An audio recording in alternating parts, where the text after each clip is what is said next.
தேவதை வம்சம் நீயோ, தேனிலா அம்சம் நீயோ, பூமிக்கு ஊர்வலம் வந்த வானவில் நீயோ.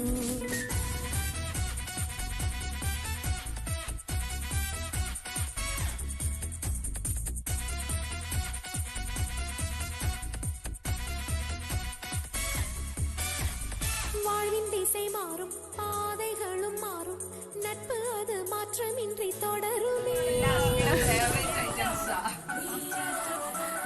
சொந்தம் நூறு வந்து போகும் என்றும் உந்தன் நட்பு மட்டும் வேண்டுமே. എല്ലാം ഉണ്ട്.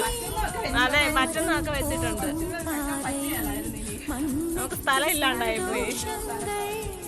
ഉന്നോട് ഓരോ നിമിഷം ഉയർക്ക് ആനന്ദങ്ങൾ, പൂക്കൾ എല്ലാം ഉன்னை தொட தாவம் இருக்கும்.